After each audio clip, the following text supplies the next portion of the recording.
tiene cáncer de hígado, estuvo internado y en su testimonio nos decía que él estaba predicando el evangelio en el hospital con los médicos y las enfermeras. Dice que a pesar de su problema de cáncer y todo, él seguía sirviéndole a Dios. Tremendo testimonio, ¿no? Dice como una enfermera entregó su vida a Cristo ahí, en ese momento. Tremenda testimonio. Muy bien, mis hermanos, a continuación les invito para que vayamos a nuestras Biblias y busquemos en el capítulo 8 del libro de Juan, en el verso 11, donde encontramos la respuesta de la mujer adúltera a la pregunta que le hace Cristo Jesús cuando la estaban condenando. Es San Juan capítulo 8 versículo 11. Vamos a ver la respuesta, lo que le dice ella cuando Jesús le pregunta que dónde están los que te acusan. Dice, ¿ninguno te condenó? Juan 8:11. Dice la palabra de Dios. Ella dijo, ninguno, Señor. Entonces Jesús le dijo, ni yo te condeno, vete y no peques más. Palabra de Dios. Con estas palabras los invito a que estemos atentos. Quiero presentarles al pastor ministerial, Pedro Isaí Pérez de la Cruz, ¿verdad? Él es oriundo de Ciudad Juárez, Chihuahua. Nos platica que estuvo por allá en Chiapas, en Tabasco, Chiapas. En Tabasco, estuvo en Tabasco, allá donde es nuestra hermana Leo, por allá, y nuestro hermano Eric, tienen un paisano, estuvo por allá portando un año, ¿verdad? Y pues le damos la bienvenida y pues ahorita lo vamos a hacer en un momento especial, nuestro agradecimiento. Él estuvo participando activamente en esta campaña, en las campañas que tuvimos ahí en el centro de rehabilitación, junto con el pastor y el hermano Arodi, y también nos estuvo apoyando aquí en la campaña, en el curso de salud mental. Así es que de antemano le agradecemos y le pedimos por favor que nos dé el mensaje que Dios le dio en esta mañana para nosotros. Es un tiempo, pastor. Bienvenido. Buenos días, hermanos. Buenos días. Feliz sábado. Feliz sábado. Para mí es otra vez un honor estar aquí con ustedes. Pues la semana pasada no los conocía, ni sabía cómo llegar aquí. Aún no sé llegar acá. Está muy grande Monterrey, está muy grande Guadalupe. Pero gracias a Dios hemos tenido una experiencia muy grande con el hermano Arodi y con el pastor también, al igual.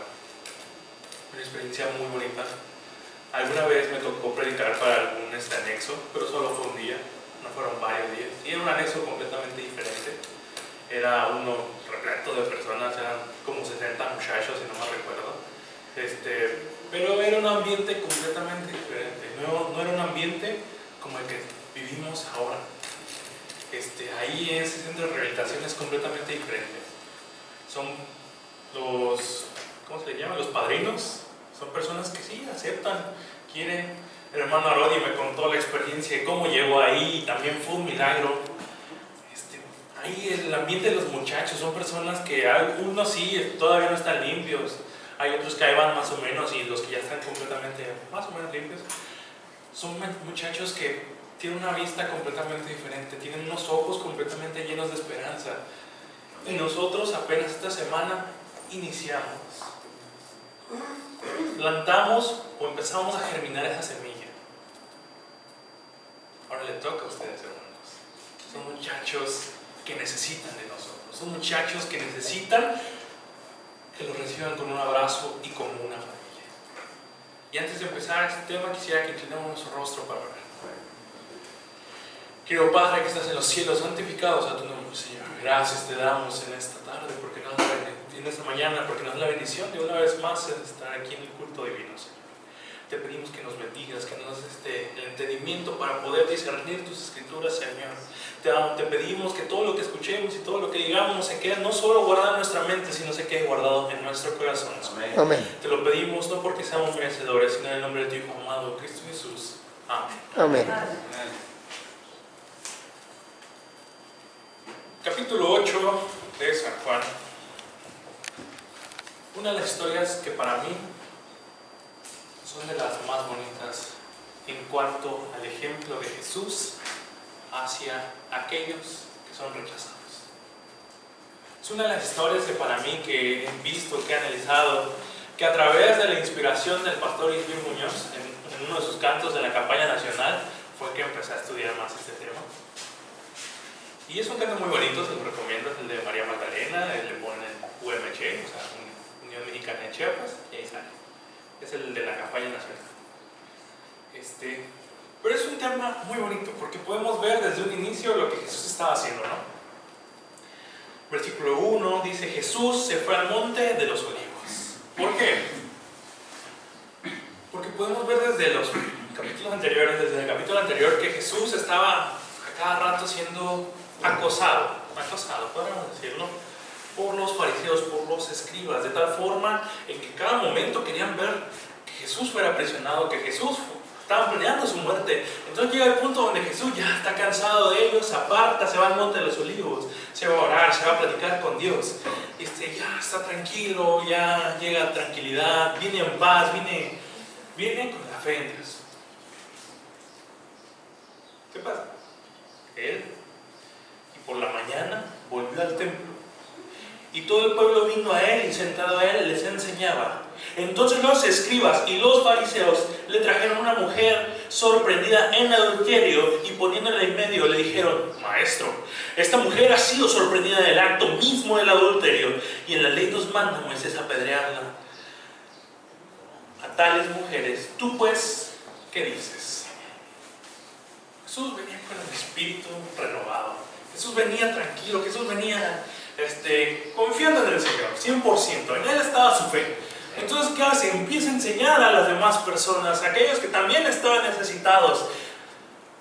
Y vienen los más altos, los más grandes, los más santos, aquellos que se sentían de la mejor forma, aquellos que ya llevaban muchísimo tiempo en la iglesia y que eran lo mejor de lo mejor.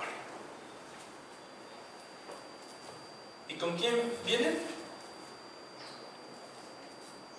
Con una mujer sorprendida en adulterio. La mujer había sido sorprendida en adulterio. Entonces, ¿quién era para ellos?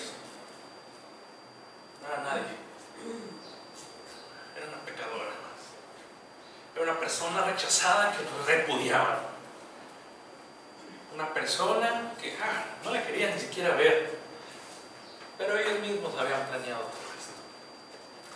Hermana de Wagner, el deseo de todas las gentes, nos declara acerca de cómo ellos a través del tiempo, con el fin de hacerle daño a Jesús, con el fin de hacerle, tramarle algo a Jesús, fueron y llevaron, incitaron a la muchacha y la pobre, pues sí, al final de cabo cayó en pecado. Pero todo fue por trama de estos quienes eran los mejores. Porque sentían más, porque era su celo más ante Jesús que ante otras cosas. Había dos respuestas para Jesús supuestamente. ¿Cuáles eran, hermanos? ¿Condenarla o no condenarla? ¿Condenarla o no condenarla? Si la condenaba, ¿qué pasaba?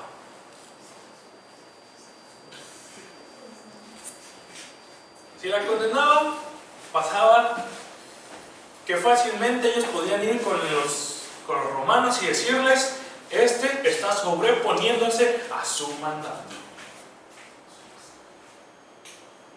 Arréstenlo. Y lo arrestaron. La otra era no condenarla y enfrente al pueblo, porque estaba enseñándole a todo el pueblo, viene y les dice: miren a que no sigue la ley de Moisés. Y quedaba perjudicado. Pero Dios tenía un plan completamente diferente para esa mujer y para la respuesta de los fariseos y de los escribas. Versículo 6. Mas estos decían tentándole para poder acusarlo, pero Jesús, inclinándose al suelo, escribía en tierra con el dedo. Me imagino a Jesús viéndolos, conociendo ya su plan, viendo a cada uno de ellos sus corazones, sabía lo que sentían, sabía lo que vivían, sabía todo lo que habían planeado con esa pobre muchacha. ¿Cuál fue su respuesta? Ninguna. Se agachó. Supongo que la muchacha estaba ahí a su lado. Se agachó y empezó a escribir con el dedo cada uno de los pecados de los que están ahí al frente. Cada uno de ellos con detalle. Me imagino, no, ni siquiera me imagino la cara de los fariseos y de los escribas, viendo a cada uno de sus pecados. Es que no logro imaginar esa escena, la cara de, si hemos visto una cara sorprendida, me imagino que hubiera sido aún más grande esa sorpresa en sus caras. ¿Por qué eran sus pecados?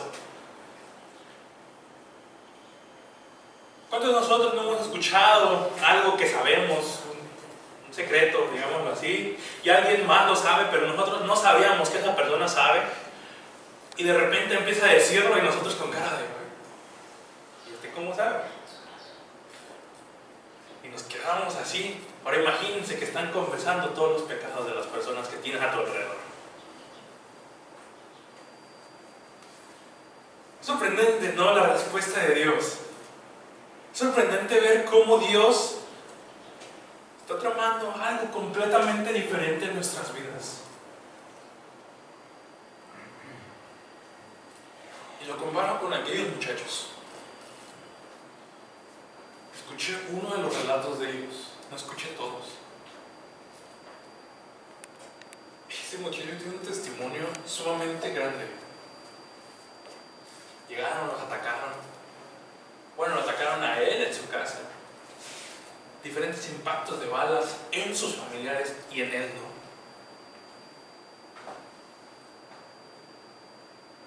¿Por qué? Porque era uno de los rechazados. Porque era alguien que debía ser condenado. ¿Por quién? ¿Quién sabe? Solo Dios podía condenarlo. Pero en ese mundo tan movido, tan peligroso, tan malo, tan perverso, él ni siquiera recibió una bala, hermanos. Ni una. Su papá recibió alrededor, creo que 10 balas. Su mamá, creo que 2. Su hermana 3. Y su sobrina de 8 meses recibió 1 en su estómago. Y quedó libre. Poco tiempo después pasa y él llega ahora sí al centro de rehabilitación. Pero había algo completamente diferente para él en este momento. Continuamos con la historia de la muchacha. Dice: inclinóse de nuevo hacia el árbol. Y como insistieron en preguntarle, se enderezó y les dijo: el que de vosotros esté sin pecado, sea el primero en arrojar la piedra contra ella. Él había escrito todos los pecados de cada una de esas personas ahí en el suelo. Y la Biblia no nos demuestra cómo fue el sentimiento de esa muchacha. ¿Cómo es que ellos se sienten siendo señalados? Porque si vemos a ese muchacho en la calle, vamos a decir: ese muchacho está todo ahí. Porque somos humanos. No es un muchacho que está limpiecito como nosotros. Un muchacho que se le ve demacrada su cara y solo tiene 2, 3 años más que yo. Un muchacho que ya está todo tatuado.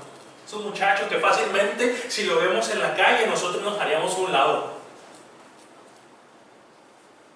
No podemos dejarlo, yo lo haría, porque no lo conocía. ¿Y qué creen? Somos como los fariseos y somos como los escribas. Nos gusta señalar, pero como siempre me ha dicho mi mamá, no señales, porque 3, 4 días están señalando a ti primeramente. Nos gusta estar ahí diciendo: no. Cuando viene un niño, venimos con un niño, lo hacemos a un lado, porque esa persona va a pasar a nuestro lado. Cuando viene alguien sospechoso, ¿qué hacemos? Nos hacemos a un lado. Cuando vamos en la calle, nos sentamos y se sienta alguien que no sabemos quién es, desconfiamos de esa persona. Lo condenamos sin siquiera conocerlo. ¿Y cómo creen que se sienten esas personas cuando ellos están en busca de una nueva vida? Pensamos que no sienten nada, pensamos que no van a pasar nada. La hermana G. White nos escribe: la mujer había estado temblando de miedo delante de Jesús. Sus palabras: el que de vosotros esté sin pecado, arroje contra ella la piedra el primero, habían sido para ella como una sentencia de muerte. No se atrevía a alzar sus ojos al rostro del Salvador, sino que esperaba silenciosamente su suerte. Así es como ellos se sienten. De los primeros días en que estuve con esos muchachos, les pregunté: tú, antes de llegar a este lugar, ¿te veías de aquí a 10 años? Me decían no. Les pregunté: ¿se veían de aquí a 5 años? Me decían no. ¿Te ves de aquí a 1 año? ¿Te veías? Me decían no. Llegué hasta el punto de llegar a la pregunta: ¿hasta qué día te veías? ¿Te veías al día siguiente? Me decían no. Este muchacho tiene testimonio de: espero que algún día él se los cuente. En los días siguientes nos dice que él ni siquiera, él tiene 23 años, que esto fue hace ya tiempo. Él en su pensamiento era: si llego a los 20 años, para mí es más que suficiente. Ese es el pensamiento de cada una de esas personas.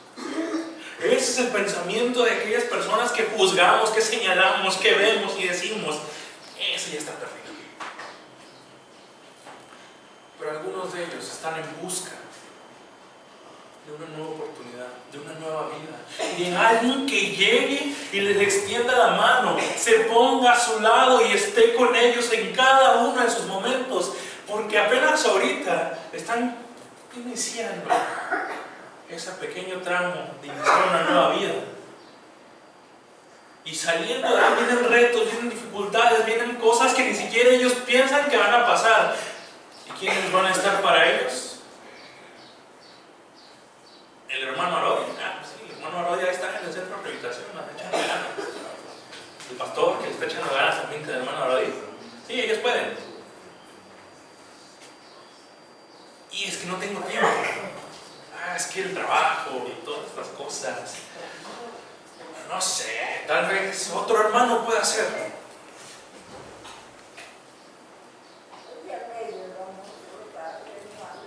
Cada uno de nosotros tiene un llamado. Un llamado, como se los decía la semana pasada, donde sí, muchas veces nos quejamos. Decimos: ay, ¿para qué? Yo no, Señor, no soy capacitado, no estoy esto, no estoy esto, no estoy esto. Pero Dios, Jesús nos enseña de forma diferente lo que tenemos que hacer con cada una de esas personas. Versículo número 8: e inclinándose de nuevo hacia el suelo, siguió escribiendo en tierra. Para ellos, al oír esto, acusados por su conciencia, salían uno a uno, comenzando desde los más viejos hasta los más postreros, y quedó solo Jesús y la mujer que estaba en medio. Todos esos que le habían condenado, que le habían dicho, que le habían esto, cada uno de ellos, ¿qué pasó con ellos? Se fueron, se marcharon. Porque al igual que ella, todos ellos eran pecadores. Al igual que ella, todos necesitaban de Jesús y de Dios en su vida, al igual que nosotros. Sí, esos muchachos se drogaron, tomaron, estuvieron en lugares feos, pero no los hace más pecadores que nosotros. El pecador es pecador. Y es algo que me dejó recalcado el hermano Arodi y se lo agradezco. Porque sí, tenía nervios, no les voy a mentir. Tenía miedo, claro que tenía miedo. Pero el hermano Arodi me contó su testimonio y me dijo: ellos no son diferentes a nosotros. Ellos también necesitan de Dios. Velos como eso. ¿Alguna vez necesitaste de Dios? Sí. Todos necesitamos alguna vez de Dios. ¿Y hubo alguien que nos condenó? Sí, hubo personas que nos señalaron, nos juzgaron, pero también hubo personas que se acercaron a nosotros y nos demostraron lo que es una familia y lo que es el amor de Dios. Eso es lo bonito que nos enseña Jesús en esta historia. Continúa diciendo: enderezándose Jesús y no viendo a nadie sino a la mujer, le dijo: mujer, ¿dónde están los que te condenan? Ninguno te condenó. Ella dijo: ninguno, Señor. Entonces Jesús le dijo: ni yo te condeno, vete y no peques más. La hermana de White nos dice en el deseo de todas las gentes: con asombro vio a sus acusadores apartarse mudos y confundidos. Luego cayeron en sus oídos estas palabras de esperanza: ni yo te condeno, vete y no peques más. Su corazón se enterneció y se arrojó a los pies de Jesús, expresando con sollozos su amor agradecido, confesando sus pecados con amargas lágrimas. Qué bonito. Qué hermoso. Y a la vez, cuando estábamos diciendo a cada uno de esos muchachos quiénes eran ellos, qué es lo que valían ellos, a dónde tenían que mirar, qué es lo que tenían que hacer, lo que Dios había hecho en sus vidas, veía cómo los que estaban ya a punto de salir corrían lágrimas en sus ojos.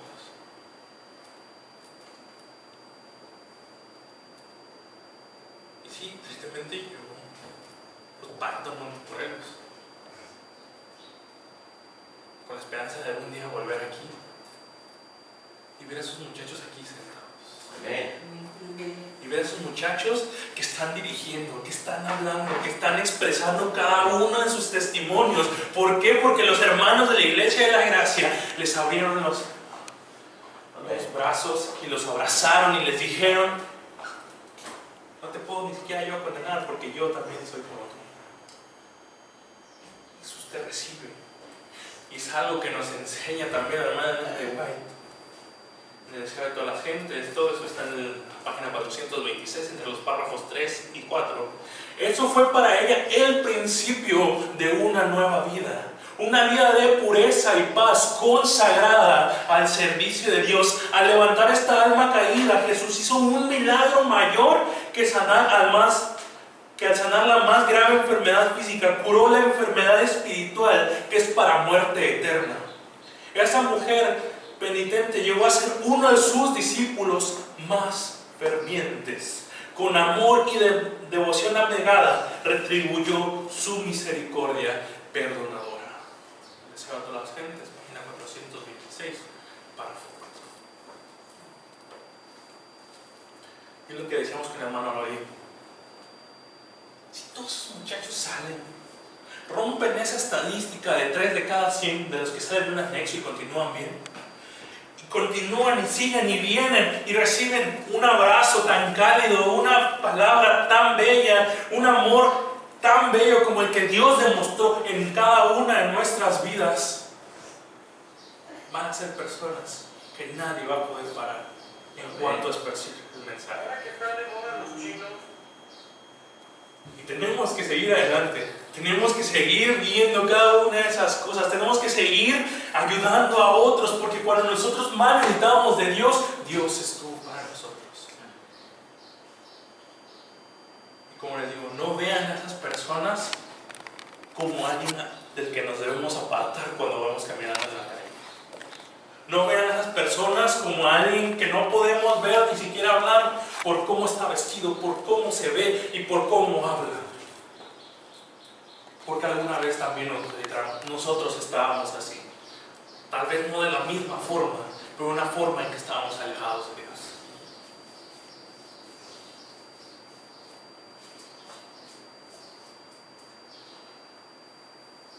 Romanos 5:8. Pero Dios mostró el gran amor que nos tiene al enviar a Cristo a morir por nosotros cuando todavía éramos pecadores. Si Dios mandó a demostrar su amor hacia nosotros, ¿por qué nosotros nos tenemos que quedar con ese amor?